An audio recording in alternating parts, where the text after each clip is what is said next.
C'est écrit dans la Gemara qui est Shem, chez Partsoufem Shonot, Kardatem Shonot. De la manière que les visages sont différents, les esprits sont différents.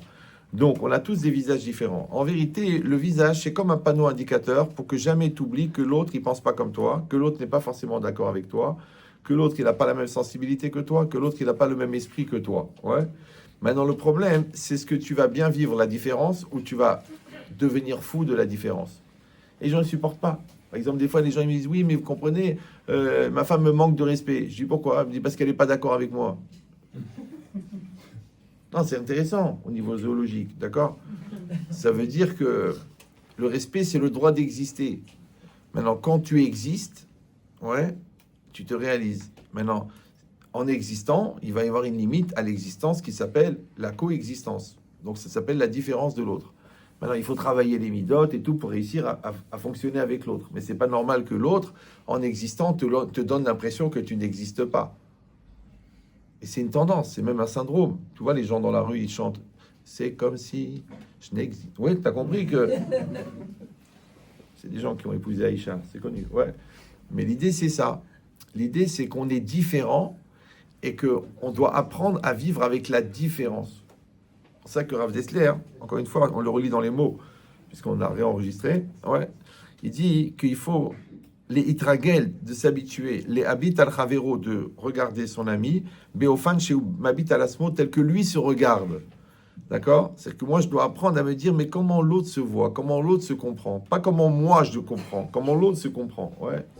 Et après kol hakaas, toute la colère, toute la haine, toutes les querelles, ils viennent parce que chacun se voit lui-même de manière différente. Parce qu'on sait qu'on est différent. Ouais.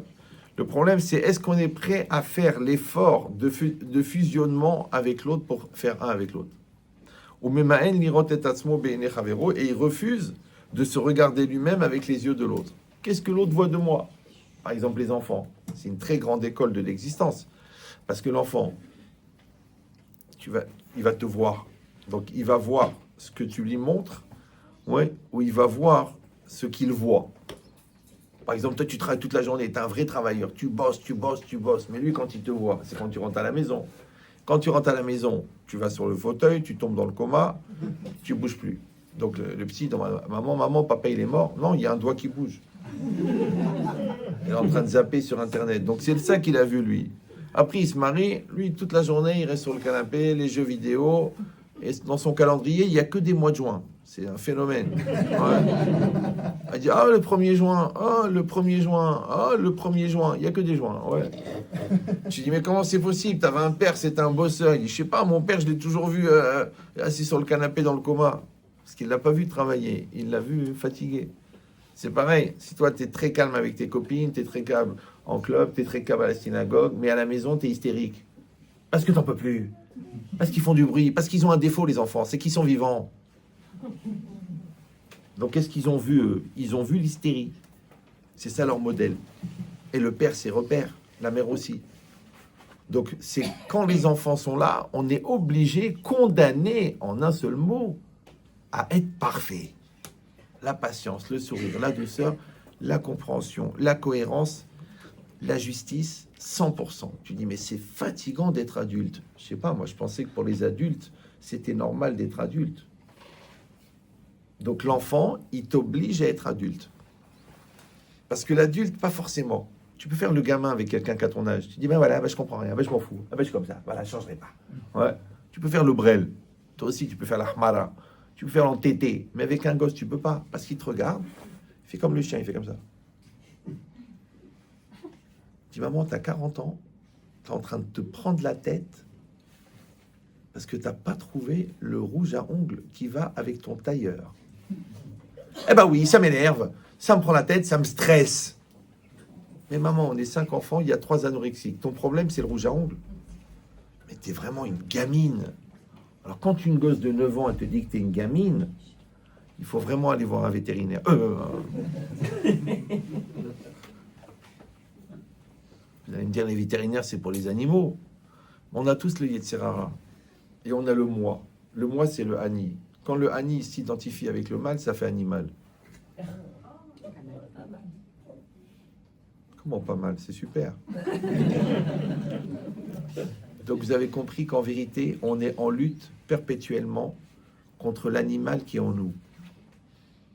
Donc l'animal chez l'homme, ça va être excité. Ouais. L'animal chez la femme. Eh oh, on voudrait des adultes. On voudrait que ça grandisse dans tout ça. On voudrait que ça bouge. On voudrait que ça change. Ah, mais c'est pas facile. Vous la connaissez pas. Vous savez pas ce que j'ai vécu avec lui. C'est un monstre. C'est un malade. Personne ne connaît son vrai visage. J'ai découvert son vrai visage. Je dis, pourquoi vous avez épousé Fantomas?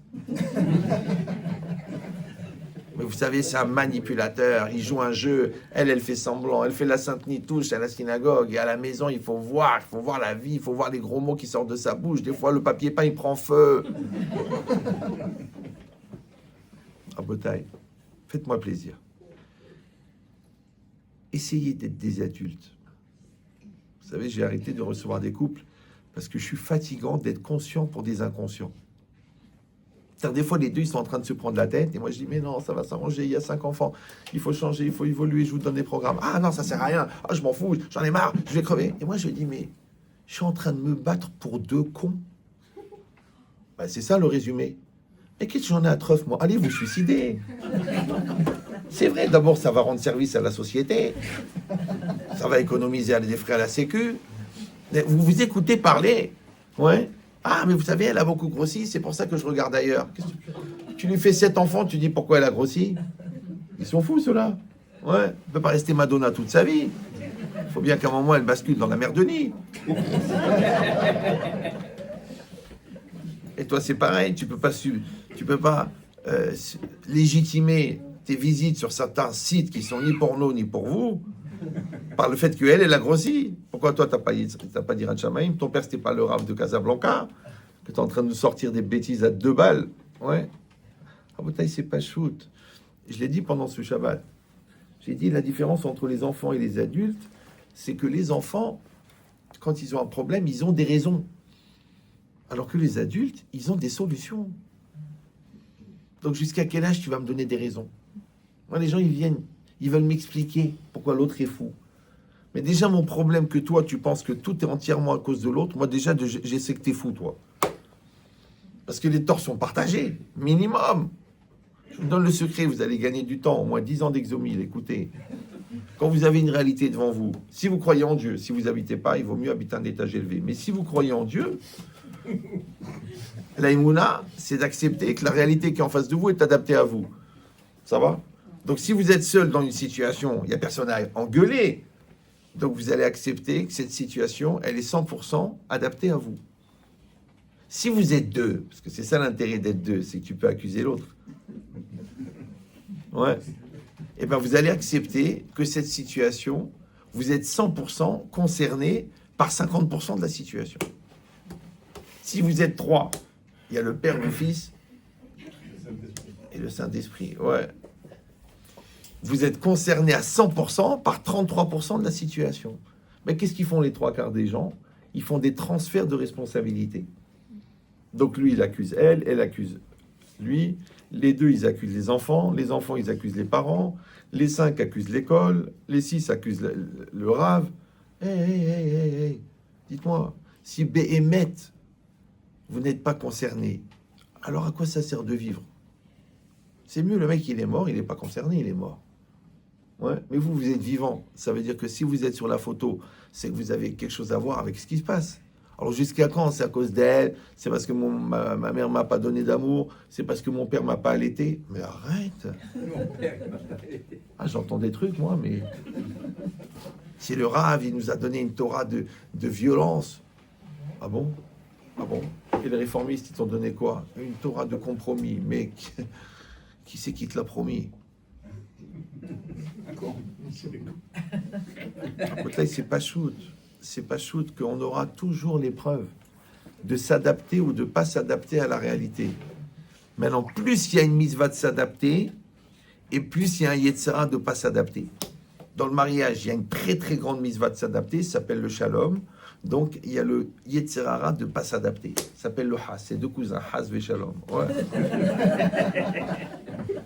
Mais combien de fois je l'ai dit, ça? Je le répète encore ce soir. Écoutez bien. Chaque mitzvah, elle a son yetzerara.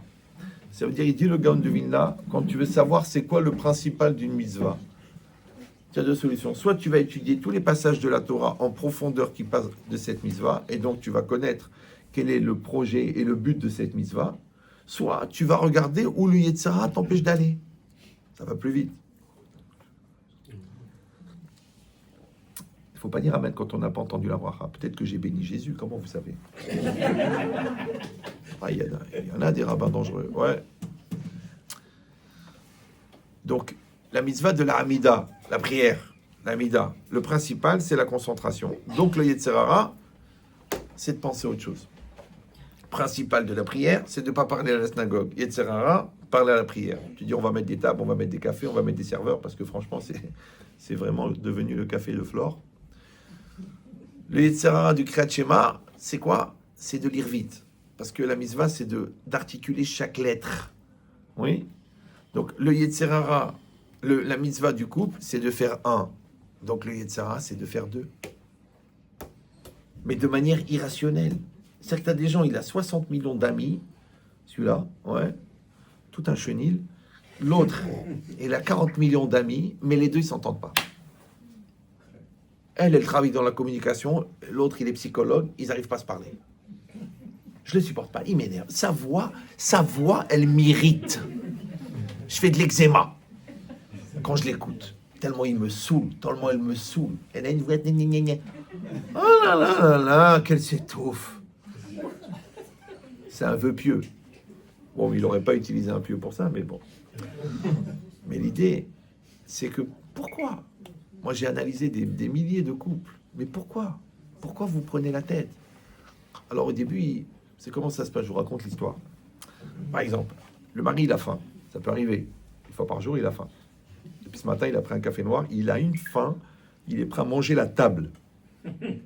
Il envoie des textos à sa femme. Chérie, j'ai faim. Chérie, qu'est-ce qu'il y a à manger? Chérie, prépare quelque chose. Chérie, prévoit. Chérie, commande. 19 textos. Bon, elle est occupée avec les 6 enfants. Elle a accouché il y a 2 semaines. En plus, c'est des excités. Ça veut dire à la maison, c'est Apocalypse Now. Ouais. Il a mis sa petite sœur dans la machine à laver. L'autre, il met des étiquettes dans le couloir. L'autre, il a mis de la lessive. Il met de l'eau maintenant dans toute la maison. Et elle, la pauvre, elle est... Disons qu'elle n'a pas encore accouché. Elle a pris 28 kilos. Elle est allongée sur le lit. La baleine échouée. Ouais. Et lui, il a faim. Il rentre. Donc il la voit allumée, il la voit allongée. Déjà, il a des relents de Greenpeace qui lui montent. Une baleine. Bon, c'est pas grave. Il voit que la table... Non, c'est rien, c'est pour épicer. Les Sfaradim ont mangé épicé. Ça ne veut pas dire que je dénigre. Moi, ma femme Léna, elle était enceinte 18 fois. Alors, je peux vous dire qu'on a connu la grossesse. Mais vous avez... Il voit la table immaculée. Rien de chez que dalle. Sa femme, elle est allongée. Les petits en train de sauter en l'air. Il a 2 solutions. Soit il dit sûrement qu'elle a été très très occupée et elle n'a pas pu faire à manger. Soit elle a fait exprès de ne pas faire à manger parce qu'elle a vu que j'avais faim. Un peu le caractère de sa mère. Ouais. C'est qu'il y a 2 cousins qu'il ne faut jamais inviter. Même s'ils arrivent à 1 heure avant Shabbat, ils viennent d'Amérique. Tu les invites pas, qui crèvent dehors, qui s'étouffent. Un, il s'appelle Paul et l'autre, il s'appelle Mike. Vous les connaissez ou non? C'est des cousins américains. Jamais tu invites Paul et Mike. La polémique. Dès que tu sens que ça rentre dans la polémique, fais cette mitzvah, ferme-la. Tu vas le regretter. Il faut que ça sorte. Tais-toi, je te dis. On dit en arabe, on ne regrette jamais les mots qu'on n'a pas dit. Mais les mots que tu as dit, peut-être qu'ils vont te coûter ton couple. Parce qu'il fallait se taire. C'est dur. Mais encore une fois, c'est irrationnel. Donc le mec, il a 2 solutions. Soit il s'énerve parce qu'il n'y a rien à manger, soit il fait des caves routes, que sûrement elle avait une bonne raison. Donc elle lui dit, il tente, il dit, chérie, comment ça a été aujourd'hui? Elle dit, mon amour, j'allais mourir. Depuis la sortie de l'école, ils m'ont rendu 5 clés. Voilà ce qu'il m'a fait. Voilà, je reviens à peine des urgences. L'autre, il est tombé de l'armoire. Il a la tête en sang. On lui a fait la radio et tout. Il a dit, heureusement que je lui ai pas dit que j'avais faim. Ou alors le contraire. Eh bien, monsieur, il nous la joue nerveux, susceptible, limite marocain. Ouais. Il n'y a rien à manger. Il n'y a rien à manger. Mais un jour, tu mangeras plus, tu sais, ça va arriver. Hein. D'ailleurs, c'est reposant. C'est marqué partout. Ici repose, ici repose. C'est rare que tu les entends grignoter à l'intérieur. Tu dis, mais c'est morbide, justement. C'est une question de bide. C'est ce que je te disais. Ouais. Donc, la logique, vous avez compris maintenant, c'est que tu avais une chance sur deux. Soit tu avais une réaction positive, soit tu as une réaction négative. Maintenant, ce qui se passe, et là, c'est extraordinaire, c'est que quand tu as la réaction négative, que tu as dit le mauvais mot qu'il fallait pas, écoute-moi, tu comptes jusqu'à 3, ton cerveau, il t'a inventé 74 raisons pour légitimer le fait que tu as mal parlé. Et après, ça prend 3 semaines pour éliminer les raisons une par une. Et au bout de 3 semaines, ouais, tu dis, mais finalement, pourquoi il n'y avait rien sur la table? Elle te dit, mais chérie, voilà, je t'ai dit ce qui s'est passé avec les enfants. Ah, mais il fallait le dire tout de suite. Mais tu n'as pas eu le temps de le dire. C'est pour ça que le Shalom Bayit, c'est comme du gaz. Ouais, et quand tu sens qu'il y a du gaz, ne cherche pas la fuite avec un briquet. Parce que ça va exploser. Tu sais qu'elle est fatiguée, tu sais qu'il n'est pas bien, tu sais qu'il a eu un impayé d'1 million d'euros. Ne viens pas lui dire, le dernier sac Chanel, il est sorti. Eh ben, mets-le sur ta gueule. Le prospectus. Tu dis, mais ah ouais, mais il me l'avait promis, il te l'avait promis, mais il savait pas qu'il allait avoir un impayé d'1 million d'euros. Maintenant, il est comme ça avec la banque. Toi, tu viens, tu lui dis, achète-moi le sac. Moi, je viens de la famille partout, jamais on a dit non. Je t'avais dit de pas l'épouser. Tu as joué ton avenir aux cartes. C'était un coup de poker. Tu prends une fille simple, gentille, Nina, tu dis, non, je veux la reine. Ok. Eh bien, la reine, il lui faut un roi. Ou un serviteur. Donc vous avez compris que la vie, ça va être une série de situations. Qui c'est qui organise les situations? C'est les Tserara. Pourquoi? Parce que la seule manière d'acquérir quelque chose dans la vie, c'est d'avoir dépassé l'opportunité de mal se conduire. Donc quand est-ce que tu deviens bon? Quand tu sublimes la tentation d'être mauvais. Quand est-ce que tu deviens sadique? En luttant contre la tentation d'être rachat. Quand est-ce que tu deviens patient? En luttant contre la tentation de se mettre en colère. Donc toute la vie, ça va être des situations et tu auras le choix ou d'être un adulte ou d'être un enfant. Maintenant, le problème, c'est que même pour te rendre compte que tu fais l'enfant, il faut qu'il y ait un adulte en toi qui te dit attention, tu fais l'enfant. Mais si tu n'as pas développé ton moi mature, il n'y a qu'un gamin dedans, une gamine. Et la gamine, qu'est-ce qu'elle fait? Elle réagit. Alors que l'adulte, lui, il décide. Donc la question, elle est, quand est-ce que vous allez devenir des adultes? Je connais un mec, il en est au son 3e divorce. Je dis, tu penses toujours que c'est la faute de l'autre? Eh ben oui, je tombe sur des folles. T'es quand même au courant, parce que ce qui se ressemble, ça semble. Que chaque poubelle a son couvercle. Vous suivez ou non? C'est marmite.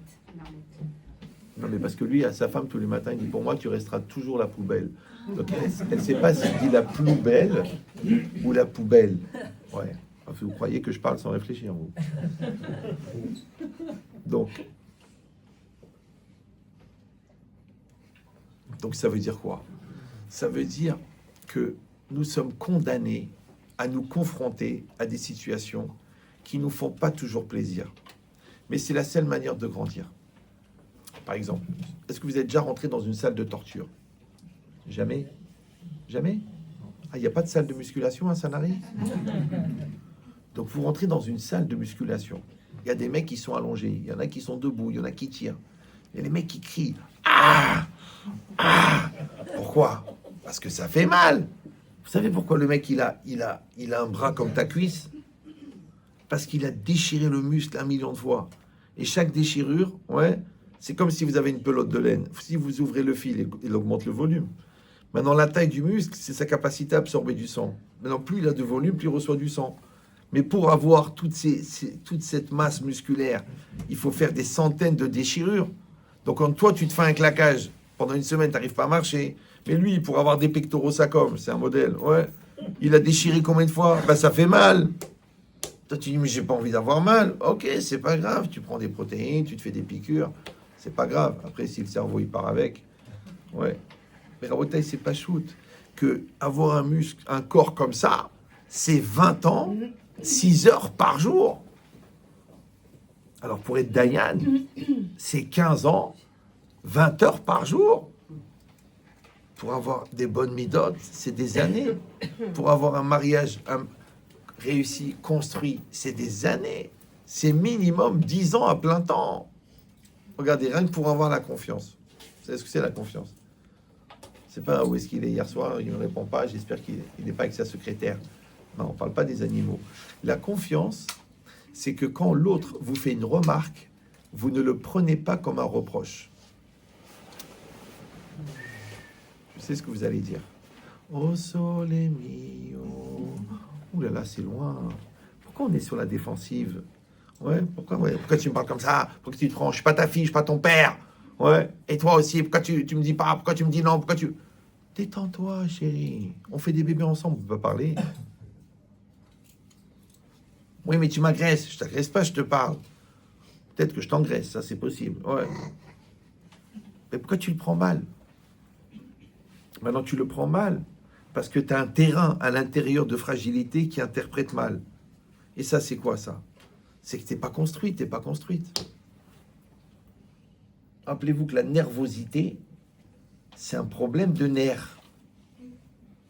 Mais les nerfs, ils sont à l'intérieur de la colonne vertébrale. Ça s'appelle la moelle épinière. Ouais. Et la colonne vertébrale, elle est dans le squelette. Et le squelette, il est dans la chair et dans les muscles.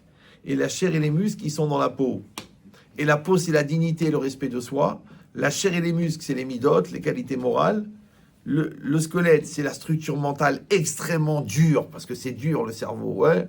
Et dedans, il y a les nerfs. Tu peux m'expliquer comment toi, de l'extérieur, tu rentres dans mes nerfs et tu m'énerves? Moi, j'ai travaillé ça des années. Tu peux pas rentrer chez moi. Tu dis, mais si je te dis des choses qui te blessent, si j'insulte ta mère, mais je te dis, moi, c'est un pot d'échappement. C'est un paix de vache de montagne. Je vais m'énerver.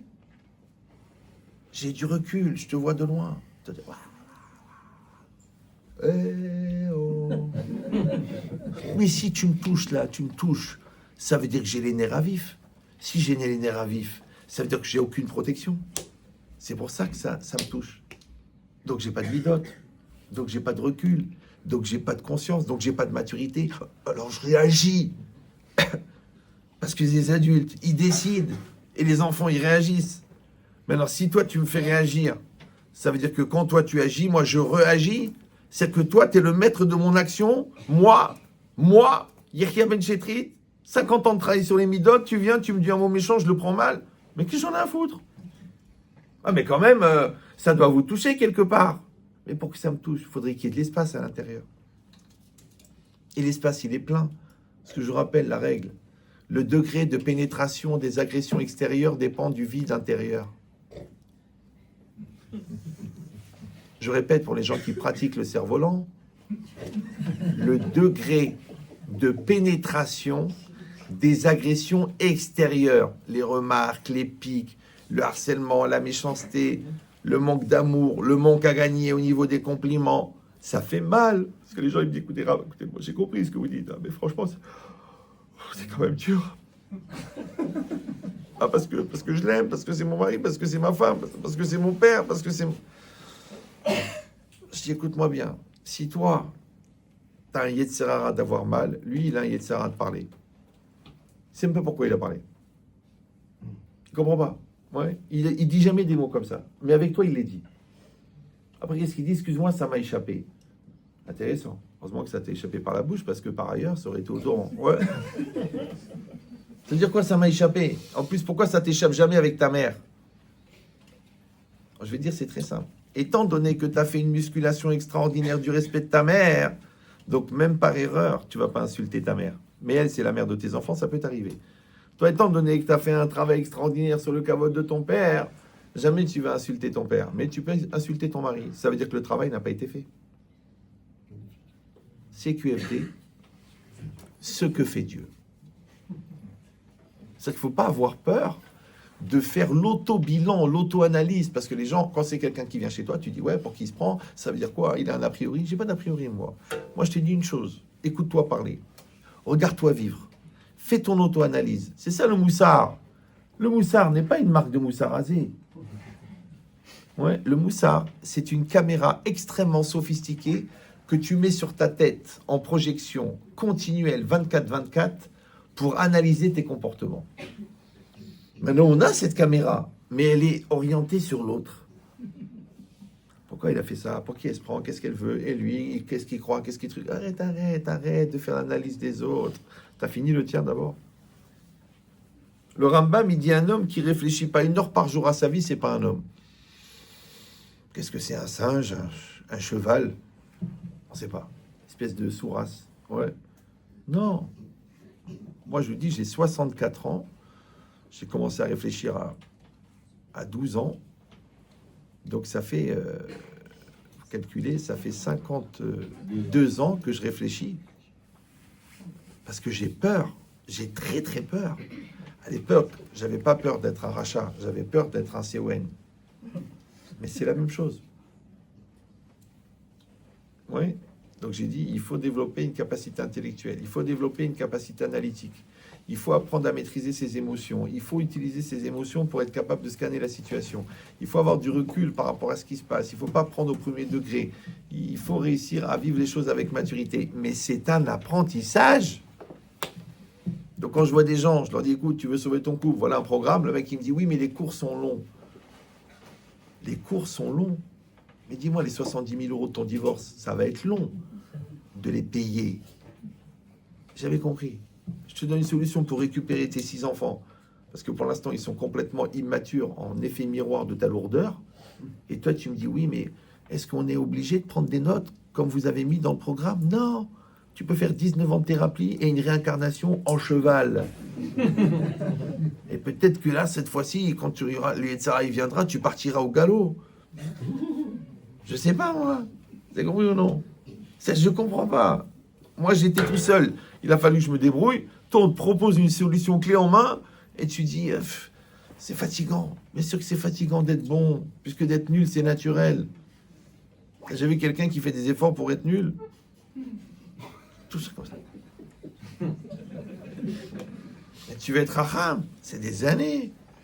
Moi, j'étais très très bon en français, en philo. Qu'est-ce que je faisais? Je faisais beaucoup de maths et de physique. Ah oui, parce qu'on a 2 hémisphères dans le cerveau philosophique, le cerveau mathématique. J'ai dit quoi? Je vais être un génie de la philo et je vais être un débile en mathématiques. Je veux pas. Parce que je savais que j'avais besoin des deux. Ben, c'est exactement pareil. T'es juif. Bon. Il y a la Torah, ok. Il y a la Gemara, il y a la Mishnah, il y a la Halacha, il y a le Midrash. Tu dis non, mais je ne suis pas pratiquant. Oui, je sais, ça veut dire que tu fais que les mitzvot pratiques, toi. Mais bizarrement, toute ta vie, tu rencontres des problèmes et la solution, elle est toujours dans la Torah. À un moment, tu vas pas te dire, il faut que j'aille chercher la solution. C'est vrai, non? Après que tu as vu l'avocat, après que tu as vu le docteur, après que tu as vu le marabout, tu atterris chez le rabbin. Fais attention aussi, parce qu'il y a des rabbins qui ont été formés au séminaire de Sherwood, là où on ferme les rabbins des bois. Parce que là aussi, il y a du Yetzirah. Ouais. Là aussi, il y a une épreuve. Donc il faut qu'avec ton instinct, avec ton intuition, tu sentes le rave qui est vrai, le rave qui est émette, le rave qui vient pas pour ton argent, pour essayer d'apprendre de lui. Parce que lui aussi, il a un Yetzirah. Kol hagadol michavero yitzro godel imeno. Tout celui qui est plus grand de son ami, son Yetzirah, il est plus grand. Le Rambam, il dit, tu crois que les tzadikim, ils n'ont pas de Yetzirah? Ils ont le Yetzirah. Ouais, mais c'est pas le même que le tien. Parce que toi, tu as le Yetzirah de faire le mal, et lui, il a le Yetzirah de faire le mieux. Et c'est une forme de Yetzirah aussi. Donc, dans cette logique-là, chacun, il est confronté. Par rapport à ça, tu vas avoir des épreuves. C'est quoi l'épreuve la plus forte? L'épreuve la plus forte, c'est la différence de l'autre. C'est pour ça que les mitzvot ben Adam lachavero, les mitzvot envers le prochain, elles sont plus considérées par Hachem que les mitzvot envers Hachem. Parce que si tu as un Yetzirah d'allumer la lumière Shabbat, tu n'as pas le même Yetzirah d'en vouloir à mort à celui qui a qui a brisé le cœur de ta sœur. Le mec qui t'a planté 30 000 euros. Ouais, le mec qui t'a fait honte en public. C'est un phénomène bizarre. Imagine, tu marches dans la rue. tu glisses sur une peau de banane et tu tapes le derrière, sur le béton, et tu as un hématome, mais vraiment un bel hématome. Et comme tu es ingénieur, tu as calculé qu'avec le poids, avec la chute, avec la gravité terrestre, tu as subi sur l'échelle de Leicester un choc de niveau 4. Et la marque, elle est là, le bleu, il est là sur ta fesse. Maintenant, écoute-moi bien. Si c'est un gars, comme ça, de manière gratuite, qui t'a mis un coup de pied dans le derrière, tu veux qu'il meure. En plus, il t'a fait la honte devant tout le monde. Ouais. Donc, qu'est-ce que tu fais? Tu rêves de lui faire la même chose. Donc, quand la douleur, elle vient d'un autre, tu dis autant pour lui. Mais si tu es seul, tu marches dans la rue, tu n'as pas fait gaffe, il y avait une peau de banane. Ouais, on t'avait dit, ah, ça va être une bananée. Effectivement, tu t'es banané. Ouais. Tu tombes, tu le fais. Exactement le même hématome. Qu'est-ce que tu vas faire le lendemain? Tu vas venir avec marteau-piqueur pour casser le parterre? Non, qu'est-ce que tu dis? Écoute-moi bien. Pour lui, tu as dit autant pour lui. Et pour toi, tu dis quoi? Autant pour moi. J'aurais dû faire attention. À Botaï. Encore une fois, si vous croyez en Dieu, il n'y a pas un événement qui peut arriver sans la volonté. Donc quand il t'arrive un truc, que ça soit 100 000 euros, que ça soit une bêtise, ou que ça soit une tentation, ou que la secrétaire elle a oublié de mettre le haut, ça peut arriver. Des fois, parce qu'elle écoute France Info toute la journée. Donc, et toi, tu arrives, tu vois ça, tu dis Ras Veshalom, tu dis Mina Shamaï, une opportunité. Ouais. Et là, elle te présente le nouveau dossier, elle se baisse, elle a un ward, servez-vous. Toi, tu tournes la tête, il y a le Grand Canyon, et elle prend son temps. Hein. Elle te fait genre le croquis. Toi, où tu tournes la tête, où tu regardes. C'est la distance entre Los Angeles et Jérusalem. Là, c'est Los Angeles, là, c'est Jérusalem.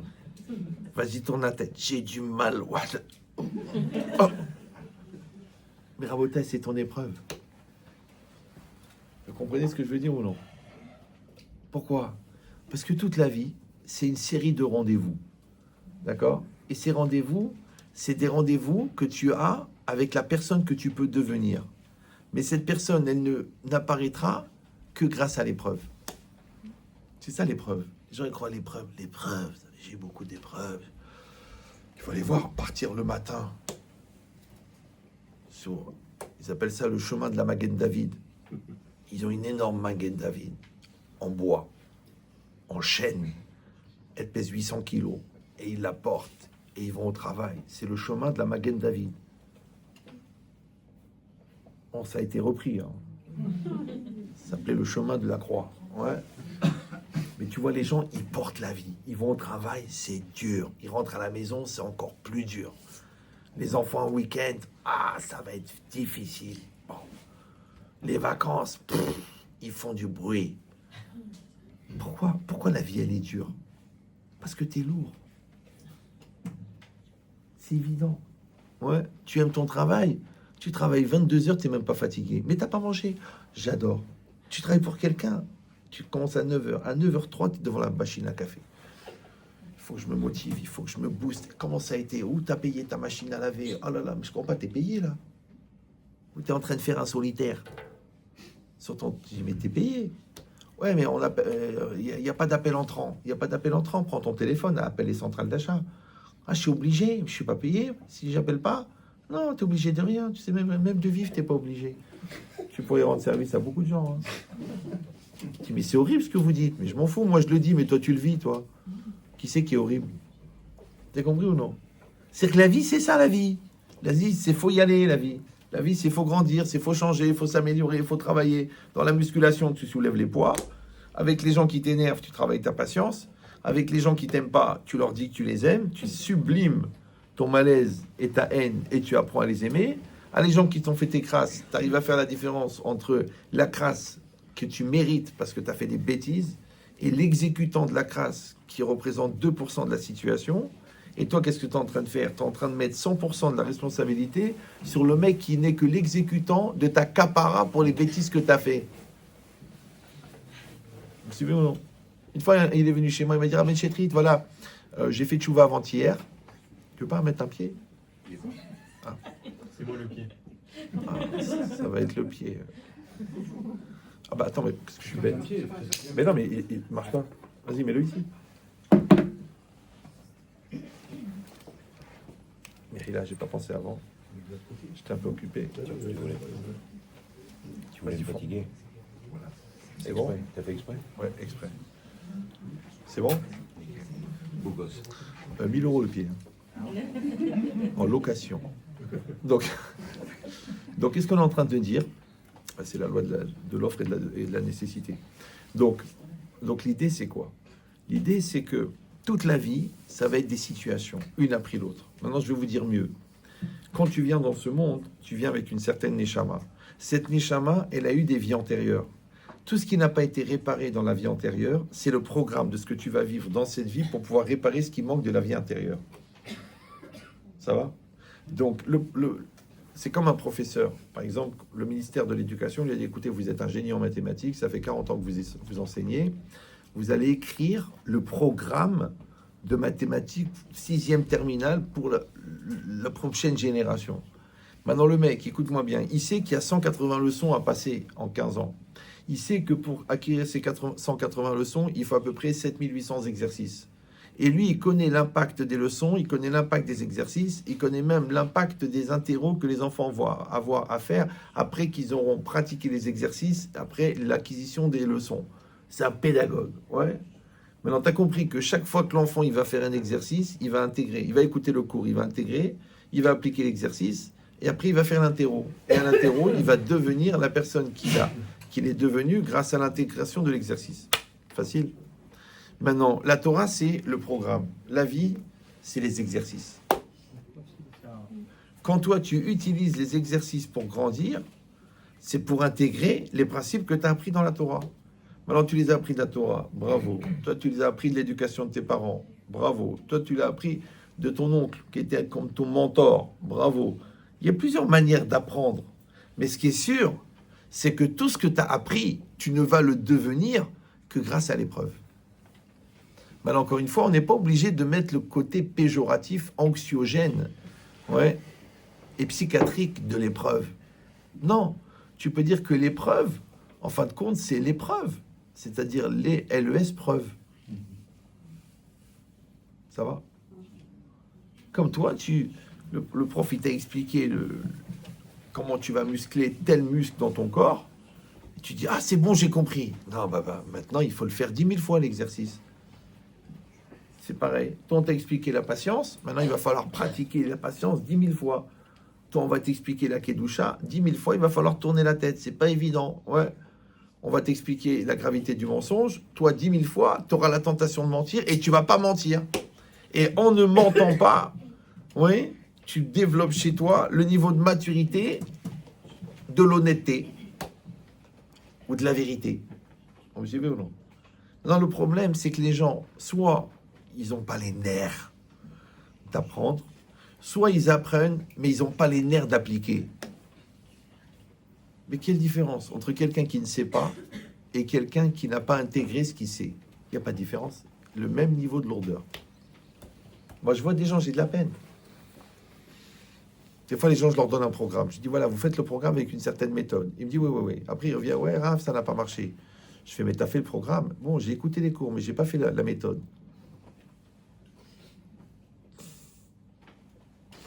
Je dis, dommage qu'on n'est pas au bord d'une falaise. Ça traverse l'esprit, hein, évidemment. Mais l'idée, c'est ça. C'est pourquoi les gens... C'est quand on envoie un texto, le mec, il écoute il lit à moitié. Pourquoi tu m'as pas envoyé l'adresse? Mais il y a l'adresse dans le texto. Mais lis le texto. Maintenant, réfléchis. Si déjà les consignes du Rav, tu les lis à moitié, alors les consignes de Dieu, tu les lis comment? Parce que toute la vie, c'est des consignes. Ta femme, c'est un messager de Dieu. Ton mari, c'est un messager de Dieu. Tes enfants, c'est des messagers de Dieu. Ouais. Ton fils, il te dit, papa, pourquoi il roule en voiture? Ah, ben, c'est normal, c'est un goy, mais c'est Shabbat. Ah, mais le goy, il fait pas Shabbat. Ah, d'accord. Après, tu arrives dans ton immeuble et tu cliques avec le je sais pas quoi, là. Et après, tu appelles l'ascenseur. Alors, le gosse, il te voit. Tu dis, papa, tu prends l'ascenseur? Il dit, oui. Alors, toi aussi, tu es un goy. Du coup, tu parles comme ça à ton père? Après, tu réfléchis, tu dis, bon, quelque part, il est cohérent. Parce que tu fais le kidouche, Veshameru béné Israël, et ils garderont les bénis Israël le Shabbat, mais ils prendront la voiture, et ils allumeront la lumière, et ils allumeront la télé, et ils fumeront la cigarette après la dafina. Et à la fin, c'est marqué Bienvenue au Guéhinam. Tu dis, mais c'est grave, on peut pas être tous au même niveau. Tu as raison, mais t'es juif, non? Quand tu vas arriver là-haut à 120 ans, le bon Dieu va dire alors, le Shabbat, oh, la vérité, ça tombe samedi. C'est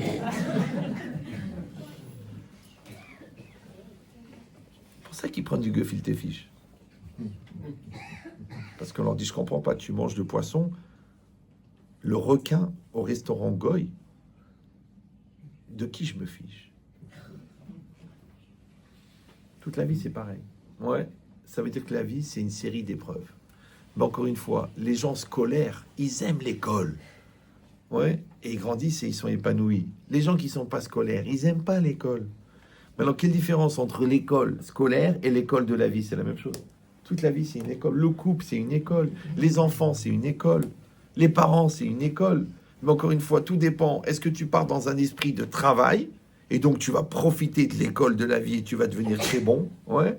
Ou tu es dans un esprit de ça me saoule, j'ai pas les nerfs, j'ai pas envie, et je veux pas grandir, voilà, je veux rester un gamin, et ça s'appelle en français que tu es soumis à ton Yetzerara, ouais, et en hébreu, ça s'appelle un rachat.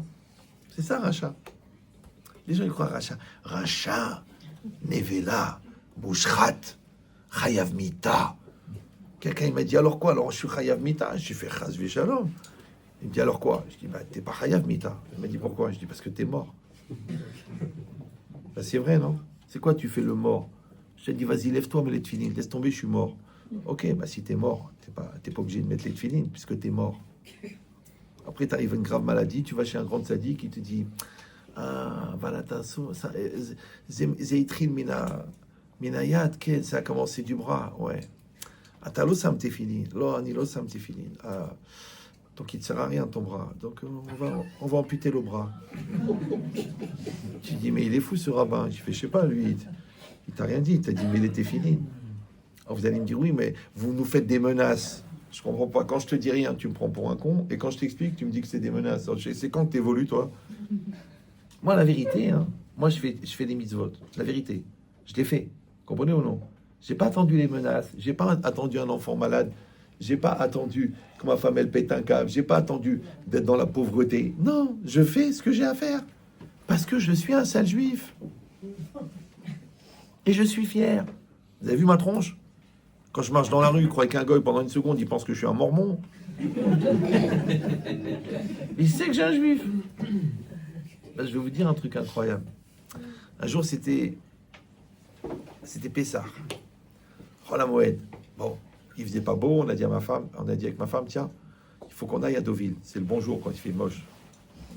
Donc on a été à Deauville, on a été tout au bout des planches, il n'y avait personne. Et il s'est descendu de la voiture. On a lâché les gosses. Moi, à l'époque, c'était déjà la folie. Et en même temps, il y a une voiture qui s'est arrêtée. 5 mètres. Je me rappelle, c'était la première espace, vous savez, en plastique, là. Ouais. Il y a un monsieur qui descend, une femme, 2 enfants et un chien. Bon, moi je suis observateur, c'est un défaut majeur. Ouais, c'est un Gilgoul de Colombo, je ne sais pas. Et maintenant, moi je suis tranquille, moi. J'ai mon costume, c'est la Moed. J'ai mon manteau, mais il fait froid. J'ai ma barbe, j'arrive pas à l'enlever. J'ai mon chapeau, j'ai ma kippa et je regarde la mer. J'adore. Au moins là, l'esprit il est ouvert parce que l'espace il est énorme. Maintenant, le mec il est là. Je ne l'ai pas regardé, je ne l'ai pas parlé. On est que 2 adultes, enfin, on n'est que 2 hommes sur toute la plage. La plage immense. Et d'un seul coup, le mec, il me dit, si je parlais yiddish, je vous aurais demandé, êtes-vous rabbin? Moi, je regarde le ciel, je dis, Hachem, je suis en vacances. Non, c'est vrai, non? Toute l'année, tu donnes ta neshama. 8 jours avec ta famille, laisse-moi tranquille. Non, il n'y a pas de repos, il n'y a pas. On a parlé 2 heures. Maintenant, le mec, juif, polonais, ashkénaze, assimilé. Mais vraiment pas assimilé, debout milé, ça veut dire. C'est-à-dire, pour Kippour, ils font un repas. Tu vois, toute la famille a épousé des goy, d'accord? Bon, Moi, j'ai rien dit. Moi, je suis pas antisémite, la vérité. Mais le mec, il commence un peu à m'agresser. Il me dit, vous savez, heureusement que nous sommes là, nous. Je lui dis, quoi ça veut dire? Moi, je me suis senti goy, du coup. Ouais. J'ai dit, ça veut dire quoi, vous? Parce que le mec, il m'a raconté que sa femme, c'est Christine, les enfants, c'est Mathieu, le chien, c'est bon. Ouais, j'ai dit, j'ai pas compris. Il m'a dit, vous savez, quand j'étais jeune à l'école communale, on m'a traité de sale juif. Quand j'étais au lycée, on m'a traité de sale juif. Maintenant, il n'avait rien de juif. Hein. Je ne sais même pas si en baissant la culotte, il y aurait une preuve. Ouais. Il m'a dit, quand j'étais à l'armée, on m'a traité de sale juif. Le jour de mon mariage de mon frère, en sortant de l'église, on a été boire le café dans le café en face de l'église. La grand-mère, elle avait encore l'accent polonais, genre Popek. Ouais. Le barman, le gars, il l'a entendu. Il a dit, on les a pas tous brûlés. Je suis passé de l'autre côté, je l'ai esquinté. Ils sont venus la police, j'étais en prison, le mariage de mon frère, pour défendre l'identité juive. Du coup, j'ai enlevé ma kippa, j'ai dit... Il m'a complexé, le mec. Non. Alors, je lui ai posé une question. Je lui ai dit, moi, j'ai une question. Vous, c'est impossible de savoir que vous êtes juif. 3 générations d'assimilés, une tête pathos, mais presque. Aucune cache-route, aucune misval et de filine. Il les a jamais retrouvés. Ils sont dans l'arche perdue, là-bas. Il y a Indiana Jones qui doit les chercher. Ouais. Et moi, c'est impossible de se tromper. Vous avez vu ma gueule. Ouais. Je lui ai dit, comment c'est possible depuis 30 ans à l'époque que je suis habillé comme ça, j'ai jamais eu une remarque de sale juif. Et je peux vous dire, j'étais à Paris, j'étais à Lyon, j'étais à New York, j'étais à Los Angeles, j'étais à Poitiers, j'étais à Rouen, j'étais à Angers, j'étais à Pau. C'est-à-dire, tu sens que tu touches le fond. C'est une image. Hein. Il y avait une odeur quand même. Ouais. Donc moi, on m'a jamais traité de sale juif. Et vous, que c'est impossible de le savoir. Impossible de le mec, mais complètement goïfié. Et vous, depuis que vous êtes jeune, on vous traite de sale juif. Pourquoi? Il a réfléchi, le mec, écoutez la réponse. Regardez comment l'étincelle juive, elle s'éteint jamais après 3 générations d'assimilation. Ouais. Il m'a dit, peut-être que Dieu m'interpelle. J'ai dit, le mec, il est plus religieux que moi.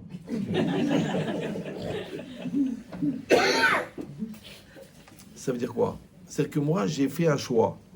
Moi, j'ai choisi l'orthodoxie. Je ne vais pas vous mentir. Moi, je ne suis pas traditionnaliste, je ne suis pas consistorial. Je suis orthodoxe. Pourquoi? Parce que je veux la Torah à la base, à l'origine, au Har Sinaï. C'est ça qui m'intéresse. Et c'est pour ça que vous venez. Il y en a rabbins des consistoires. Ouais, fais attention, on va peut-être partir avec ta femme. D'accord? Donc, non, une fois, il y en a un qui m'appelle, il me dit, écoutez, ma femme est partie. Ben, je lui appelle le rabbin, il dit, mais non, c'est elle est partie avec le rabbin. On verra les cas personnels après, d'accord? Mais c'est quoi l'idée? L'idée, chut, restez calme. L'idée, c'est que, tu vois, ce monsieur, il a compris pourquoi ça lui arrive. Donc chacun, tu as un problème avec un enfant, il pêche, mais Marassaf, tu dois réfléchir chez toi.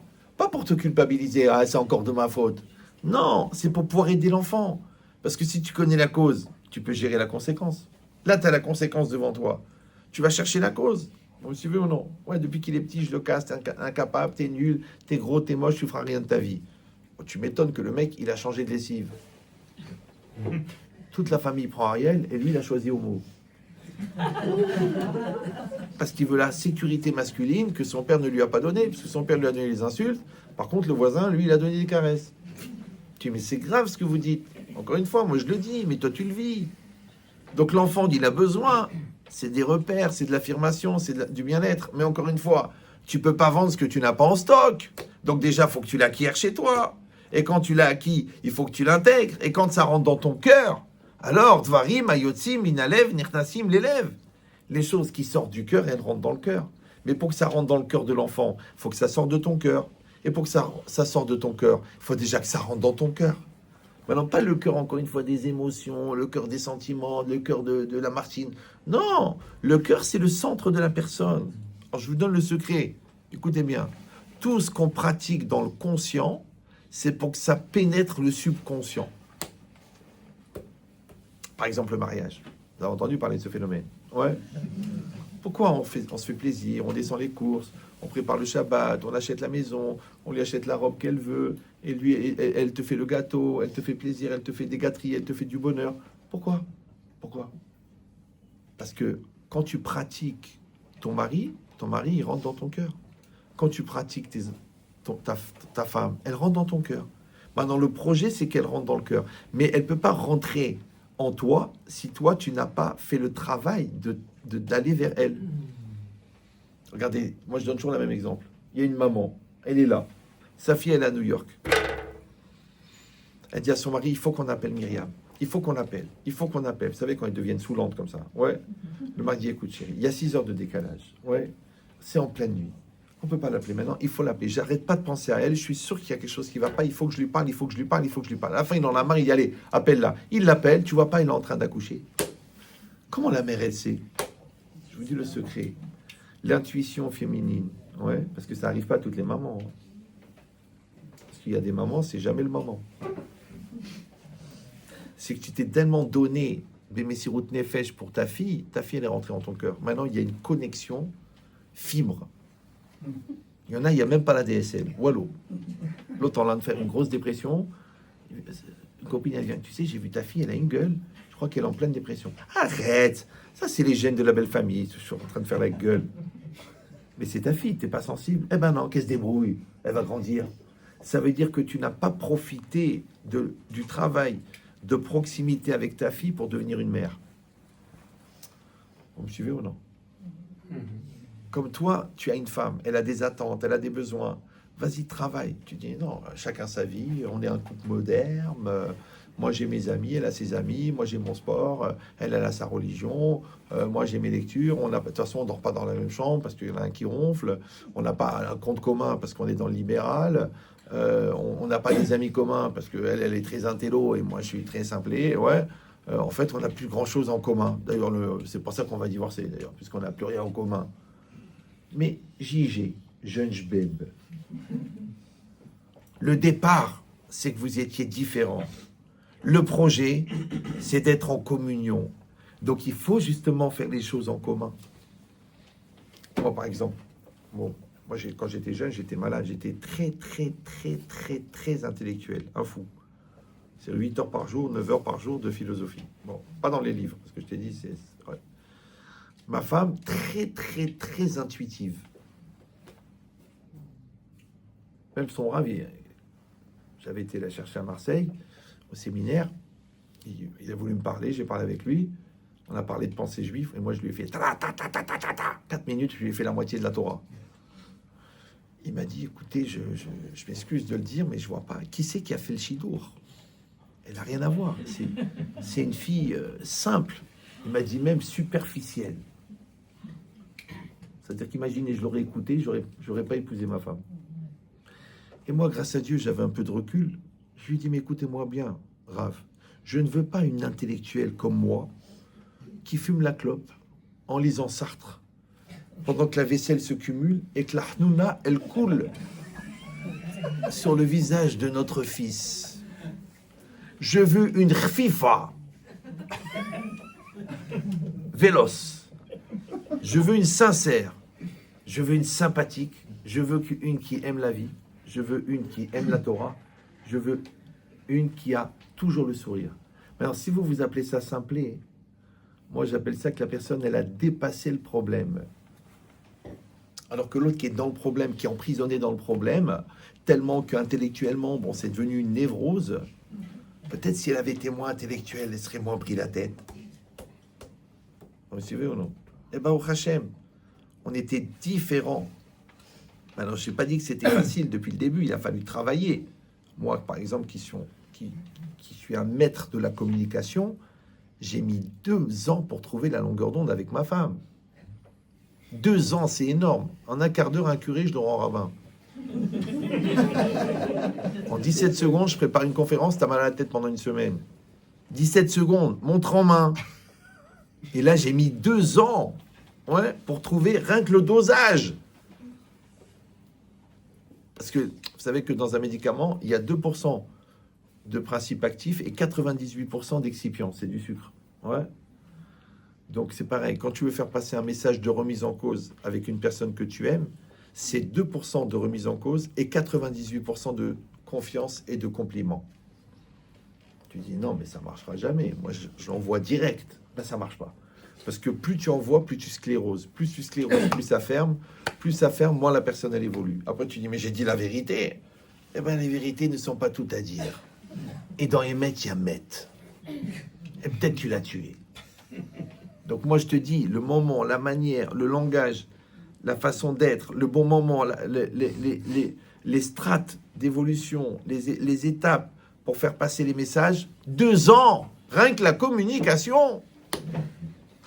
Et bah, au Hachem, on a eu 40 ans de bonheur. Maintenant, je t'ai pas dit qu'elle aussi, c'était pas compliqué d'épouser un ordinateur. Parce que quand tu as 28 étapes d'avance sur le raisonnement, quand l'autre, elle ouvre la bouche, ça peut être complexant. Et moi, je faisais exprès, moi, je faisais rien sentir. Je dis, tiens, on va faire des courses ensemble. Ah, tiens, cette lessive, elle est bien. Elle va dire, je sais que tu perds ton temps. Tu peux faire 4 dapim de Gemara, tu es en train de choisir la lessive. Et je dis, mais moi, c'est pour passer du temps avec toi. Je dis, jamais tu dis à ta femme, je te laisse parce que je dois étudier. Ouais, c'est elle qui va te dire, ne perds pas ton temps, on va étudier. Il y a une différence. Parce que ça, elle le fait de bon cœur, et là, elle s'étouffe pour la Torah. Et dans tout, c'est pareil. Ouais. Ok, tu peux pas allaiter. T'as raison. Tu vois, qu'est-ce que je veux faire? Je vais pas allaiter. Ok, mais tu peux te lever, tu peux changer les couches, tu peux la prendre, tu peux faire l'euro. Il y a plein de choses à faire plutôt que de dire, bah, qu'est-ce que je peux faire? Qu'est-ce que je peux faire? Tu peux rien faire. Ouais. Toute la vie, c'est ça. Pourquoi? Parce que le projet, encore une fois, c'est de créer de la solidarité. Et la solidarité, c'est solide. Et solide, c'est sol. Et sol, c'est un, comme solitaire. D'accord? Donc, tu veux fabriquer de la solidarité. Pour ça, tu es obligé d'avoir des activités qui vous rapprochent. C'est de la même manière que toi, tu travailles pour que la chose, elle rentre en toi, parce que tu pratiques la Torah dans le conscient, pour que la Torah, elle rentre dans ton subconscient. Quand on rentre dans ton intellect, ça s'appelle le Da'at Torah. Maintenant, tout de suite, tu comprends le Tosfot. Quand tu te donnes à fond pour les autres, tu as des intuitions. Tout de suite, ouais. L'autre, il te dit, je travaille aux États-Unis. Tu dis, à Détroit. Oui, c'est vrai, comment vous savez? Il dit, ma mère, elle est malade. C'est Julie, non? Oui, c'est Julie. Mais d'où vous savez? C'est que le bon Dieu t'envoie des flashs par rapport à l'effort que tu fournis pour l'autre. Parce que quand tu enlèves l'écran du moi et l'écran de l'orgueil, il reste que la Neshama. Et la Neshama, elle perçoit tout à l'intérieur des choses. Ça s'appelle l'intuition. Maintenant, chez Baba Saleh, ça dure toute la journée. Et chez les gens normaux, ça vient seulement quand ils sont dans un état de sacrifice pour l'autre. Alors, c'est quoi le sacrifice? C'est d'enlever ce qui sépare. Quand tu enlèves ce qui sépare, c'est comme quand tu enlèves l'abat-jour, automatiquement, la lumière, elle apparaît. Quand tu enlèves les rideaux, la lumière du jour, elle rentre. Donc, ton travail, c'est d'enlever les rideaux. Enlève l'orgueil, enlève la bêtise, enlève la psychorigidité, développe la souplesse existentielle, la capacité d'adaptation, l'acceptation de la différence, l'amour de l'autre inconditionnel. Ouais. Le chantage, faut arrêter. Tu me donnes ça, je te donne ça. Tu me donnes ça, je te donne ça. Ben, j'ai plus rien à donner. Ben, je te donne plus rien. Tu dis, mais c'est compliqué, votre truc. Ça parle d'un certain niveau. Eh ben, achète une échelle. Oui, mais c'est dur. Ben, prends l'escalator. Va faire 50 yeshiva. T'as compris ou non? C'est-à-dire que les gens, ils veulent les avantages du travail, mais sans le travail. Ils veulent les avantages de la thérapie, mais sans la thérapie. Ils veulent la sérénité du gars qui s'est construit, mais sans se construire. Mais ça n'existe pas. Je dis, je répète, je dis à tous les cours, je suis stupéfait des gens qui s'étonnent des résultats non obtenus sur les efforts non fournis. C'est que les mecs ne font pas les efforts, ou les filles. Et elle dit, mais écoutez, je n'ai pas de résultat. La vérité, des fois j'hésite, je me demande quel orifice il a utilisé pour faire ce bruit, qu'elle appelle la voix. Et moi je pense que ça vient d'ailleurs. C'est une image, bien sûr, vous avez compris. Hein. La réalité est bien plus grave. Et c'est ça. Donc je recommence. Si on croit en Dieu, c'est que la réalité, elle est adaptée à moi. Je viens dans ce monde avec une série de choses à construire, à développer ou à réparer. Pour pouvoir les réparer, on m'envoie les exercices. Le professeur de travaux dirigés, c'est le Yetzer Hara. Les gens qui vont présenter ces exercices, ouais, c'est les gens justement que Hachem, dans sa chorma, il a fait rencontrer des gens qui ont besoin de la complémentarité de leurs différences. Par exemple, toi, tu es très très honnête, mais tu es keblo de ta vie. Ça s'appelle un séquoia en botanique. Un séquoia en français. Ouais. Ton mari, lui, il a un bagou de chez Bagou. C'est Ward le vendeur. Il arrive, c'est la star. Il reprend tout le truc. Il réveille la masse. Mais il ment. Donc toi, tu parles pas, mais tu es vrai. Lui, il parle beaucoup, mais il est faux. Et d'ailleurs, il ment. Il parle beaucoup pour masquer le mensonge. Et toi, tu parles pas parce que comme tu n'as pas confiance en toi, tu préfères ne rien dire que de dire une bêtise. Donc les deux, vous êtes mal. Non, lui, il t'aime. Toi aussi, tu l'aimes. Donc lui, il va se faire violence de parler vrai. C'est très dur pour lui. Donc il va moins parler, mais il va parler vrai. Il va se violer mentalement, il va tuer son Yetzer Hara, il va mourir pour parler vrai. Maintenant, toi, tu es tellement touché de voir ce bouleversement, que ça te touche, tu te mets à parler. Pourquoi? Parce que le meilleur encouragement à l'existence, c'est l'existence. Or, exister, c'est être à l'extérieur. Pour exister, il faut lutter contre celui qui t'empêche d'exister. Qui c'est qui t'empêche d'exister? Le Yetzer Hara. Maintenant, le Yetzer Hara, on l'appelle Yetzer Hara. Je vous ai déjà dit, Freud, il l'appelle la zone d'ombre. Les psychiatres, ils l'appellent les névroses. Les psychologues, ils appellent les pathologies. Mais toute la psychiatrie, c'est la dégénérescence du renoncement que tu as eu à travailler tes midotes. Après, ça dégénère. L'autre jour, il y a une femme qui m'appelle. Elle me dit, Rabbi Chetrit, écoutez, je n'en peux plus. Voilà, mon mari, il a fait ça, il a fait ça, il a fait ça, il a fait ça, il a fait ça, il a fait ça. Je dis, d'accord. Je dis, écoutez, madame. Je commence à lui expliquer, voilà, il faut travailler ça, il faut travailler ça. Après, si vous voulez, je peux lui parler, lui donner un programme. Elle me dit, non, ça ne marchera jamais, vous ne vous rendez pas compte. Je dis, écoutez, madame, aujourd'hui, vous avez un problème, d'accord? J'essaie de vous expliquer, vous me répétez le problème. Après, ça fait 8 fois que vous me réexpliquez la même chose. Donc, ça veut dire que c'est obsessionnel. L'étape d'après, c'est que c'est phobique. L'étape d'après, c'est l'internement. Elle me dit, mais Rav, vous maudissez? Je fais non, je vous explique juste la suite des histoires. C'est comme si toi, tu prends la viande et tu la sors du congélateur, tu la poses sur la table et tu pars en vacances. Je peux te dire que ça va sentir mauvais quand tu vas revenir dans 2 mois. Ah, mais c'est une malédiction. Non, c'est un état de fait. C'est comme ça. La viande pourrie, ouais, quand elle n'est pas au frais. Ben toi, c'est pareil. Si tu continues dans cette voie de développer ta névrose, elle peut se terminer psychiatrique. Par contre, si tu vas à chemin inverse et que tu dis, ok, j'ai compris. Donc, il y a les vrais problèmes, les faux problèmes. Après, il y a les problèmes qui dépendent de moi, ceux qui ne dépendent pas de moi. Après, il y a les problèmes que je peux régler maintenant. Il y en a d'autres que je peux régler plus tard. Donc, je vais créer une hiérarchie des problèmes. Après, je vais m'investir à fond. Après, je vais développer mon terrain positif pour pouvoir gérer les problèmes. Finalement, je vois que quand j'ai éliminé tous les faux problèmes, il reste des trucs à 2 balles. Les trucs à 2 balles, ils disparaissent parce que mon profil positif, il est tellement fort que l'événement négatif, il disparaît dans la masse. Ouais, puisque le cochon se cachérise dans 60 fois plus de viande cachère. Donc un défaut, il peut s'annuler dans 60 fois plus de qualité. Donc pourquoi tu vois toujours le pas cachère? Pourquoi tu vois toujours le défaut? Parce que tu n'es pas capable de faire le cumul des qualités. Qu'est-ce que tu as fait en vérité? Tu as fait ta thérapie. Maintenant, nous, comment on appelle ça? Le travail des midotes. Et eux, comment ils appellent ça? Le Xanax. Parce qu'il faut travailler.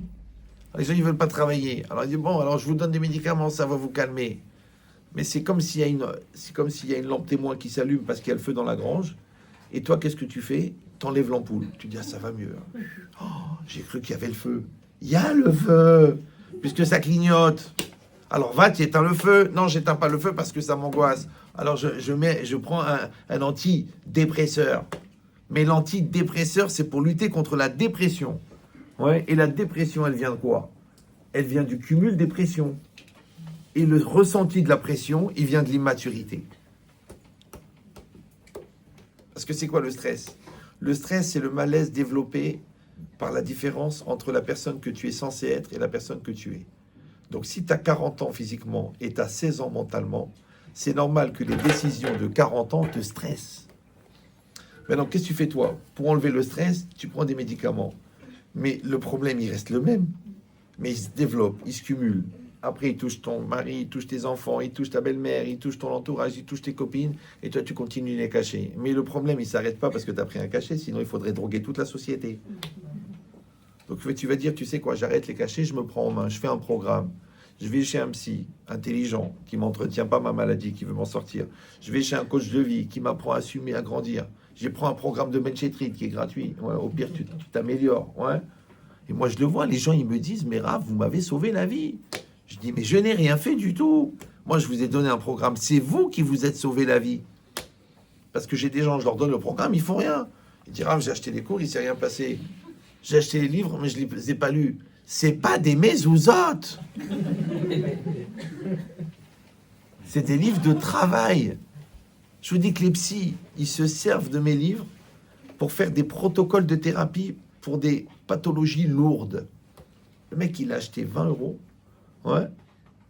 Il le vend 80 euros la séance. L'autre, ça fait 2 ans qu'elle est chez lui. Je te dis pas le beurre qui s'est fait sur ma gueule. Je lui dis, mais où ils sont les royalties? Une fois, il y a une femme, elle a fait un don de 10 000 euros. Moi, j'ai pas compris ce qui arrivait. Bon, il n'y avait pas son numéro. J'ai pris tout de suite, j'ai pris des livres, des trucs pour lui faire un cadeau. J'ai dit, la fille, elle me fait un don de 10 000. Je vais là-bas. J'ai tapé à la porte. Elle a ouvert. Elle a cru que le Malahamavet, il arrivait là. Elle me dit, Rabbi Chetri, je peux pas vous parler. J'ai du monde à la maison, mais merci beaucoup, mais je peux rien. Moi, j'ai laissé, je suis parti. Le lendemain, elle m'appelle. Je dis, mais pourquoi vous avez fait un don pareil? Moi, j'ai peur quand les gens ils font des gros dons. Ça fait peur. Ouais, surtout que j'avais un pressing, donc ça peut passer pour du blanchiment. Elle m'a dit, je vais vous expliquer, Ahmed Chetri. Ça fait 10 ans que je suis en dépression. J'ai payé 80 000 euros de thérapie. J'ai rien bougé, j'ai rien changé. Je suis la même angoisse qu'à l'époque. Je suis tombé par hasard sur le livre bleu La Vie. J'ai travaillé 6 heures par jour pendant 1 mois et demi. Je suis soigné. Ouais. Après, son psy m'a appelé, il m'a dit, je comprends pas ce que vous avez fait. Moi, en 10 ans, j'ai pas réussi. Vous, en 1 mois, vous avez réglé le problème. J'ai dit, mais moi, je n'ai rien fait. Je n'ai rien fait. Je la connais même pas, cette femme. T'as compris ou non? Donc, la logique, c'est quoi? Les outils sont bons, mais le vrai secret, c'est le travail. Tu peux lire 50 livres de Mars et de Vénus. Tu peux faire des stages de coaching de couple, de formation de médiateur. Mais à un moment, il faut y aller au charbon. Il faut aller s'excuser, il faut aller parler. Il faut dire, il y a des choses qui te dérangent dans l'intimité, il faut le dire. Ah, j'ai honte. Alors meurs. Chaque fois, tu es obligé de lui dire la moitié du prix. Parce que dès que tu lui dis j'ai acheté, il dit ah, combien ça coûte? Oh, mec, t'en as pas marre de jeter l'argent? Oh, elle a acheté un tailleur. Il était en solde. Bon, chez Dior. Elle a payé 400 euros. En fait, elle a payé 800. Mais à lui, elle lui a dit qu'elle a payé 400. Lui, il voit, il dit, dis-moi, c'est quoi ça? Il dit, c'est un tailleur. Il était en solde, il a acheté 400, mais elle a payé 800. Il dit, 800, c'est rien du tout, il fallait en acheter 2. Alors elle dit, ben, j'en ai acheté 2. Ça fait 1600. À un moment, elle va arriver, la facture. Ouais. Est-ce que vous savez pourquoi est-ce que vous gagnez le double de ce que vos femmes dépensent? Parce qu'elles vous disent la moitié du prix. Alors tu dis, alors c'est toutes des menteuses? Non, ça veut dire qu'elles ont peur de parler d'argent avec vous. Je rappelle que la femme, c'est la source de la bracha. T'as compris ou non? Tu la gâtes, la bracha, elle augmente, tu la fais chier. La bracha, elle baisse. Moi, je connais des vrais riches, pas des mesquines. Mais il faut voir ce qu'ils offrent à leur femme. Mais il faut voir. L'autre jour, ils sont achetés un Sefer Torah chacun pour l'anniversaire. Des fous. Il a offert un Sefer Torah pour ça. Maintenant, elle est vivante. Hein. Il a acheté un Sefer Torah. Ils ont été chez, je sais pas quoi, là, Patek Philippe. Elle a dit, elle est jolie. Pas de problème, mon amour. Il revient avec la Patek. Tu dis, bon, attends, ça va, le Patek. Comment ça, le Patek? 190 000 euros. Pourquoi? Parce qu'il veut son sourire. Toi, tu dis, je m'en fous, c'est trop cher. Il a la gueule. Toute la vie, c'est pareil. Une femme, elle t'a donné des bébés. Vous savez que la femme n'a pas de mitzvah d'avoir des enfants, vous êtes au courant. Vous savez pas? Quand vous accouchez, vous portez pendant 9 mois les vergetures, tout ça, tout. Il n'y a pas de mitzvah, 0. Mais lui, il fait la mitzvah. Quand vous accouchez, lui, il fait une mitzvah. Il rentre à la synagogue. Troisième garçon. Ouais, chut, ferme-la, t'as que des filles, toi. Impuissant. Donc, c'est quoi l'idée? C'est que vous crevez, lui, il fait la mitzvah. Le monde est mal fait. S'il veut des gosses, elle a qu'à les faire lui-même. Ah, bataille, c'est pas shoot. Parce que la femme, elle veut avoir des enfants. Ça s'appelle l'instinct maternel. Mais le mari, il sait combien ça coûte. Il réfléchit. Donc, la Torah, elle a donné une mitzvah au mari. Tu dois faire des bébés. C'est dur. C'est dur. Ouais. Mais quand tu les as, qu'est-ce que tu es content? Quand tu es assis à table avec tous tes petits-enfants, tu vois ça. Double Nara, je vous dis, on a une grande famille, on a beaucoup de petits-enfants, mais qu'est-ce que tu vas me donner à la place? Une villa sur les hauteurs de Cannes, avec le yacht en bas, avec la blonde et la brune, les deux bières. Et de temps en temps, tu as un mec pour frimer, tu fais visiter la maison, et la maison, elle est vide. Parce que les deux gosses, bon, il y en a à Madrid, l'autre à Porto, t'en as fait deux, bon, tu dis après, c'est compliqué, c'est dur, faut les assumer. Nous, jamais on a réfléchi. Jamais. Tous les ans, il y avait un bébé, tous les ans.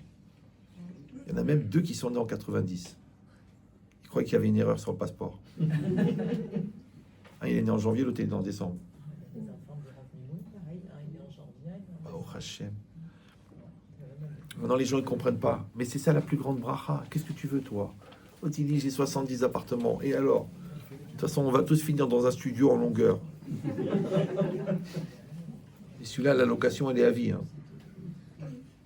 Donc, la plus grande bracha, c'est les enfants.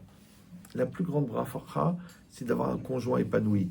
La plus grande bracha, c'est d'avoir rien à regretter dans ta vie. La plus grande bracha, c'est de pouvoir regarder Dieu dans les yeux et dire, j'ai fait ce que j'avais à faire. C'est ça la bracha. Mais qu'est-ce que tu veux, toi? La société, l'ambiance, la gay pride. Ouais. T'es nommé à Ranana grâce à Dieu dans une liste de gauche. Et grâce à toi, maintenant, la gay pride, elle va être dans la Houza au lieu d'être à côté. Oh, t'as fait quelque chose de ta vie. Bah, dommage que t'es pas mort la veille du vote. On dit, il a évité quelque chose. Toute la vie, c'est comme ça.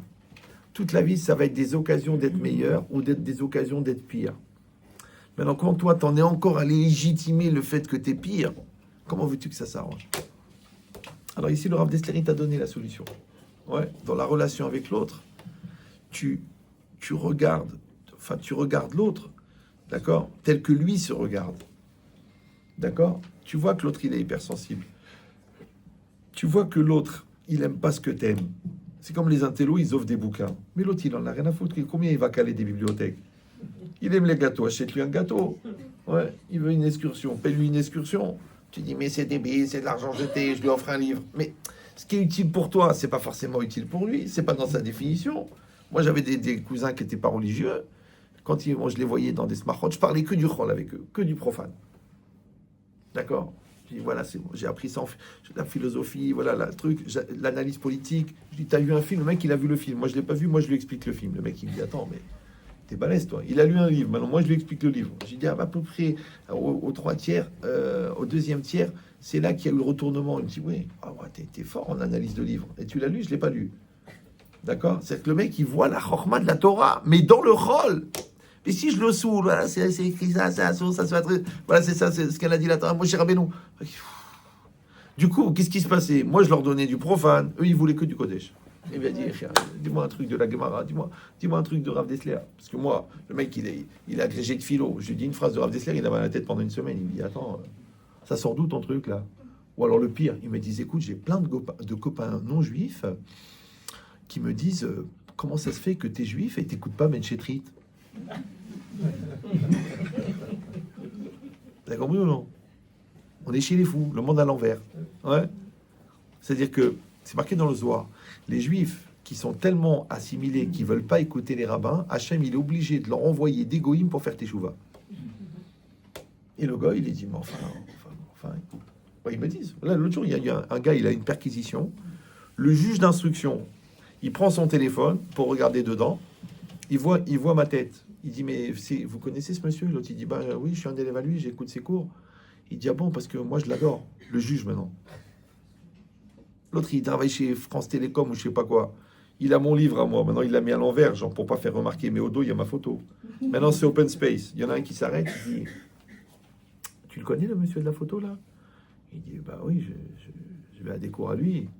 À l'autre, maintenant, le gars, il dit, ah, je l'adore. Alors, il m'a sauvé mon couple.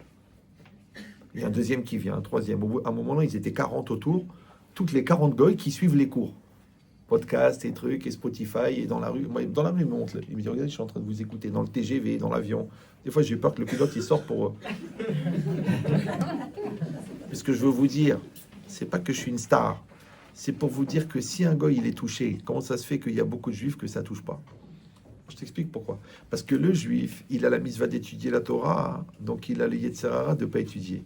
Le goy, il n'a pas la mitzvah d'étudier la Torah, donc il reçoit la Torah 100%. Parce qu'il n'a pas le Yetzer Hara de ne pas écouter. Je ne sais pas si vous comprenez. Donc on se retrouve avec des goyim sincères qui veulent évoluer dans la Kedusha et des juifs qui veulent absolument faire les fous à Eilat dans un club échangiste.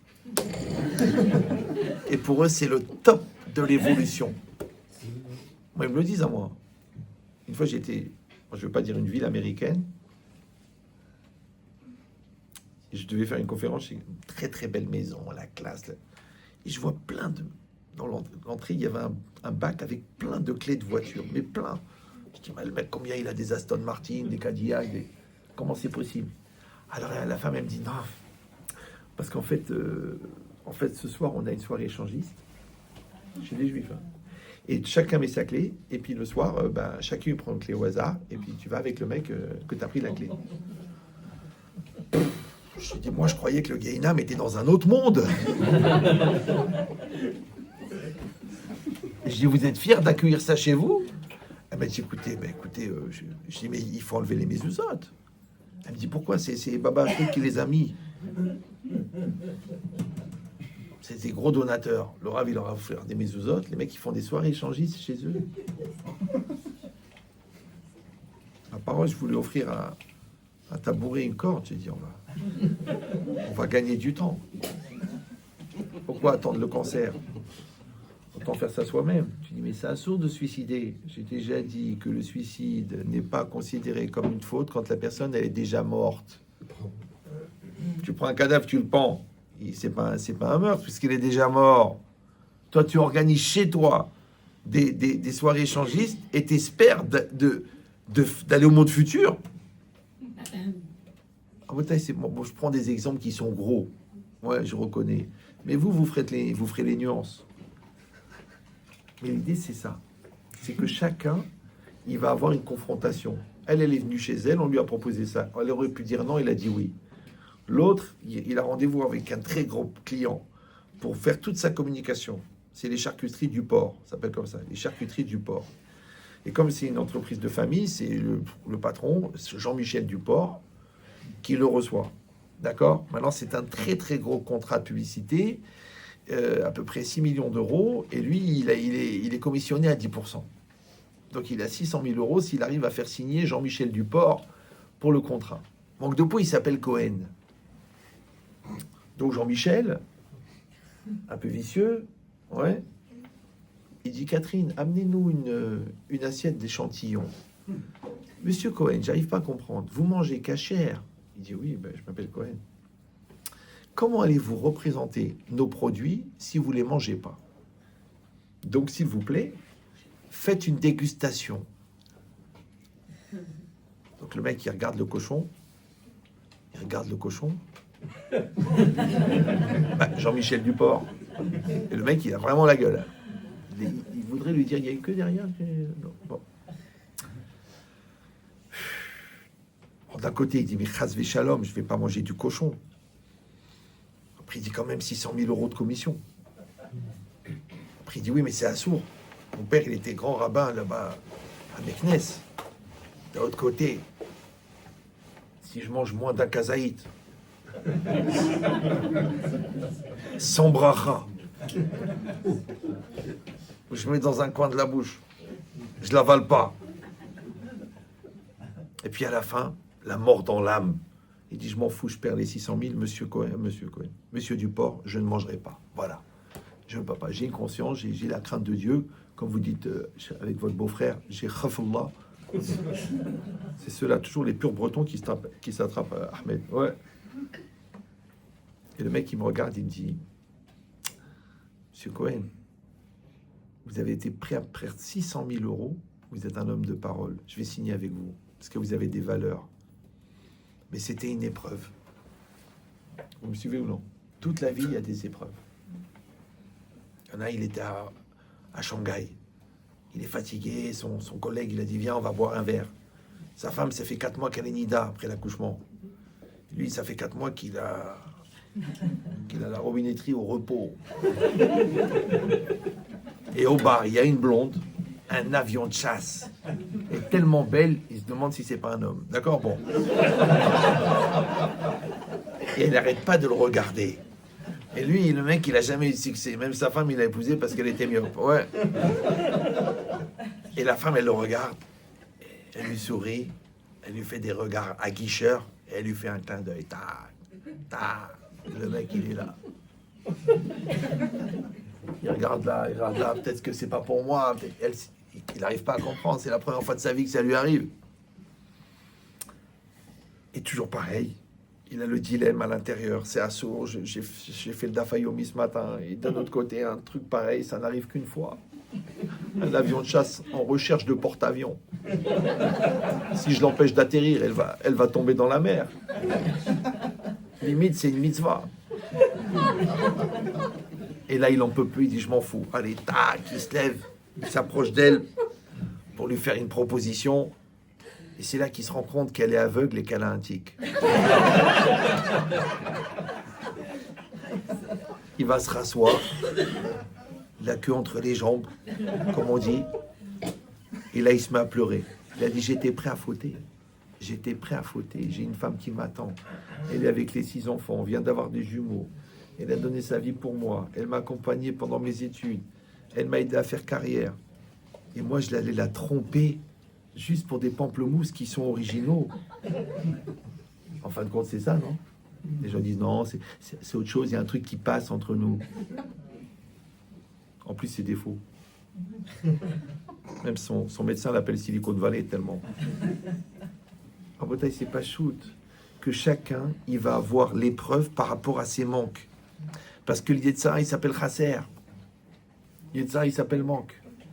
Ça veut dire que si toi, tu as un manque au niveau de l'argent, tu vas avoir une épreuve avec l'argent. Si toi, tu as un manque au niveau de la sexualité, tu vas avoir une épreuve dans la nudité. Si toi, tu as un manque au niveau de la patience, tu vas avoir une épreuve avec la colère. Si toi, tu as un manque, que tu n'as pas confiance en toi, tu vas tomber sur des gens qui abusent de ta confiance. C'est comme ça, parce que tu les attires. Maintenant, toi, tu es une épreuve pour l'autre, et l'autre, c'est une épreuve pour toi. Parce que l'autre, il peut abuser ou dire non, c'est quelqu'un de gentil, je ne vais pas faire le mal. Donc, il a surmonté son Yetzirara. Et toi, pareil, tu peux dire, eh ben, je vais faire confiance sans réfléchir ou non. Donc, en vérité, Akadosh Baruch Hu, mais avec Zivugim, Hachem, il fait rencontrer des gens qui ont besoin de se rencontrer. Ça veut dire qu'il y a une chorma d'Akadosh Baruch Hu extraordinaire, qu'il y a des millions de personnes et il y a des millions de rencontres. Et chaque rencontre, elle est nécessaire pour les 2 personnes qui reçoivent la rencontre. Donc, c'est pas par hasard si tu as cet enfant. Ouais. Et c'est pas par hasard si tu as ce conjoint. Et c'est pas par hasard si tu as ces beaux-parents. Il n'y a pas d'erreur. Maintenant, encore une fois, c'est est-ce que tu vas grandir ou non? Est-ce que tu vas assumer ou non? C'est ce qu'il a dit ici. Si toi, tu te mets dans le regard de l'autre, qu'est-ce que l'autre y pense? Qu'est-ce que l'autre qui voit? Est-ce qu'il voit quelqu'un de bien? Est-ce qu'il voit quelqu'un de tordu? Et toi aussi, ouais, tu montres le meilleur de toi-même. Et tu essayes de comprendre l'autre tel que l'autre se regarde. Mais c'est ça le lekav zuchut, juger du bon côté. Ouais. Alors comme il est très tard et que je dois aller dormir à Marseille, sinon je vais rater mon train demain. Mais je vais l'avoir.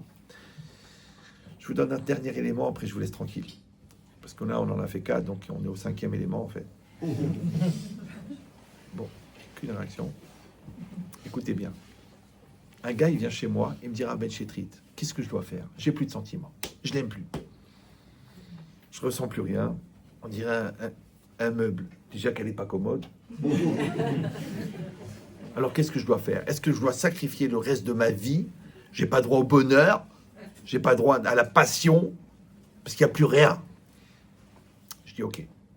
Écoute-moi bien. JG, jeune jbeb. Avant d'arrêter de l'aimer, d'arrêter de l'admirer. Comment je vais l'admirer? Elle a pris 30 kilos. Elle s'habille, on dirait la mère Denis. Elle sort une soirée, c'est une star. Elle rentre à la maison, c'est la star. D'accord? Donc, t'as arrêté de l'admirer. Il m'a dit oui. Et avant d'arrêter de l'admirer, t'as arrêté de la respecter. Comment je vais respecter une personne pareille? Alors, écoutez bien ce que je vous dis. Le respect, c'est quoi? Le respect, c'est le droit d'exister que tu donnes à l'autre. L'homme, il respecte sa femme. La femme, elle respecte le mari.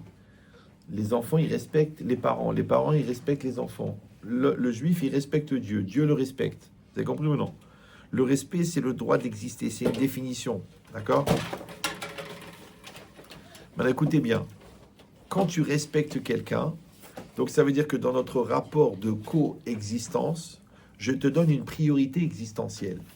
Donc je te fais exister, je t'encourage à exister. Tu parles, je t'écoute. Ouais, tu fais quelque chose, je te dis bravo. Tu t'arranges, je te dis t'es magnifique. Je t'encourage à exister. Quand homme-femme, c'est pareil, d'accord? Donc quand tu encourages quelqu'un à exister, il va exister. Elle va exister. Ça va? Quand la personne, elle existe, eh ben, elle va donner le meilleur d'elle-même en existant.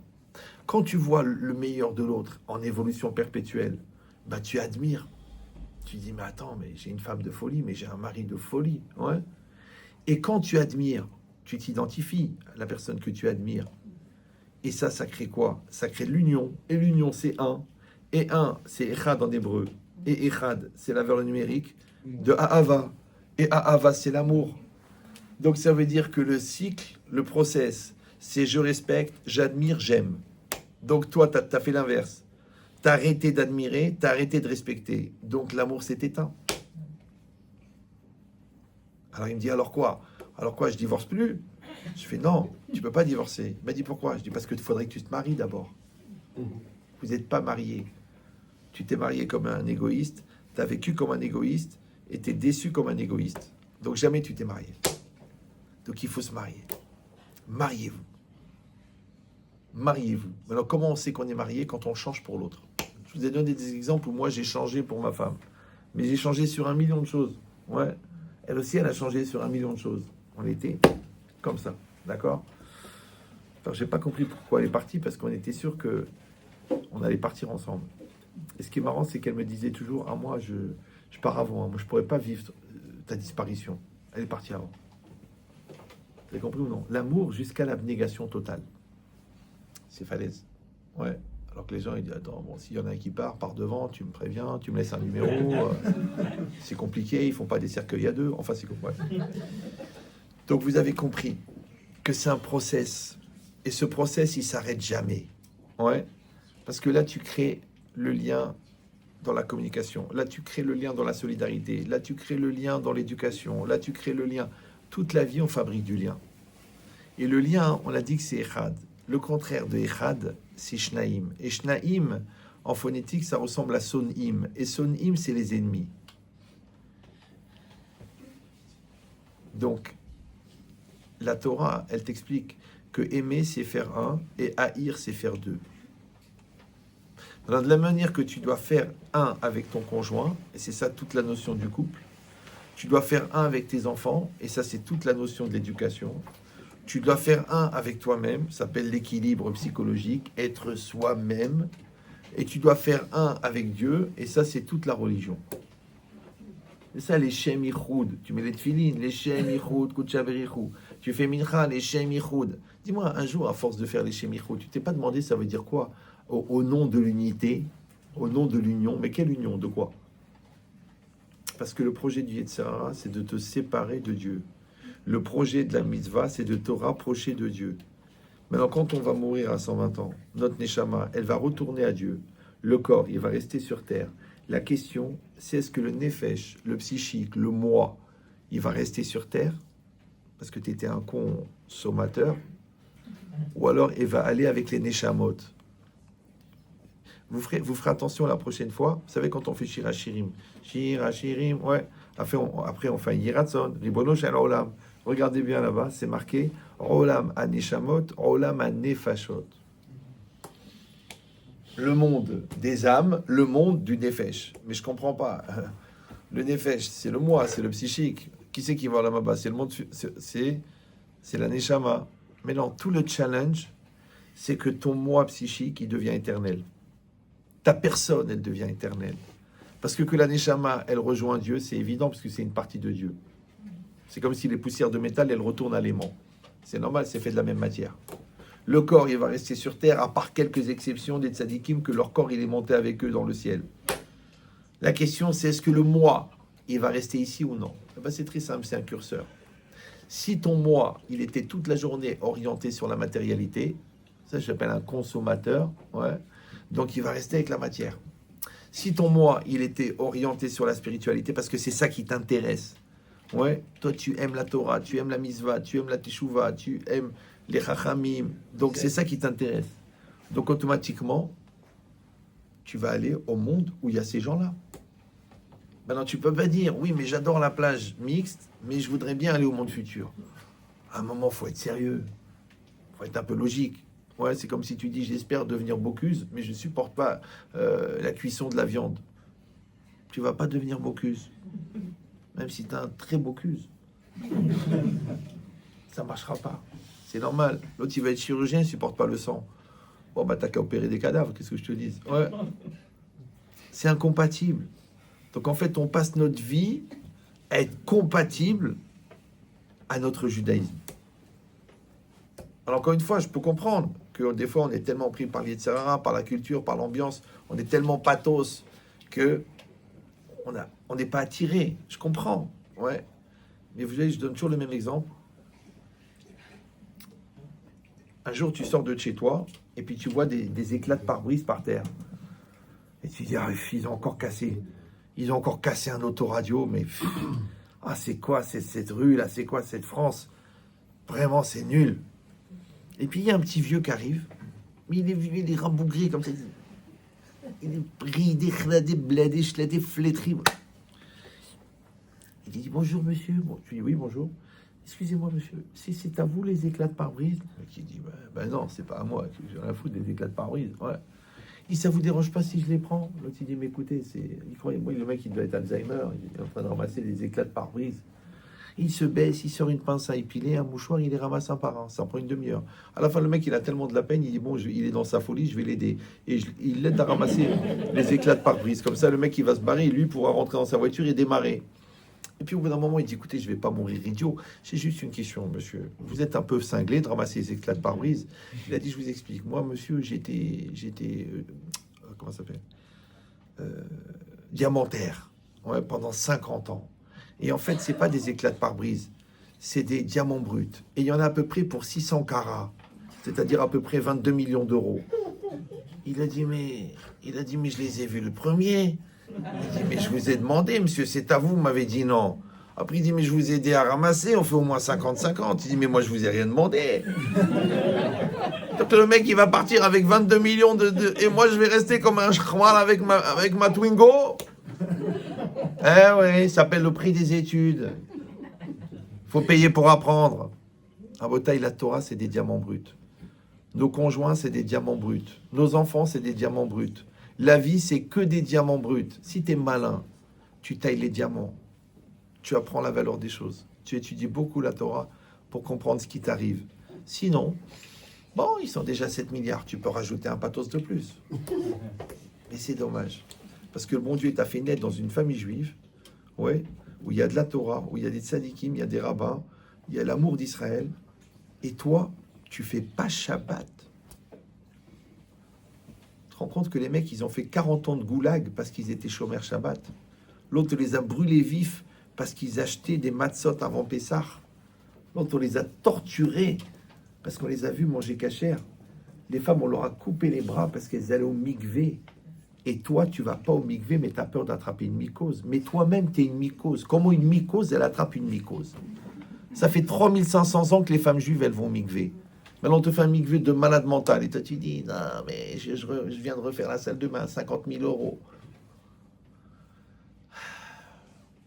Je sais pas quel niveau de bêtise il faut atteindre pour pas se poser la question, pourquoi est-ce que les femmes en Russie, elle faisait 1 mois de voyage pour aller se tremper dans un mikvé en cachette, et que toi, tu peux pas faire 5 minutes de voiture pour aller dans un mikvé parce que tu as peur d'attraper quelque chose.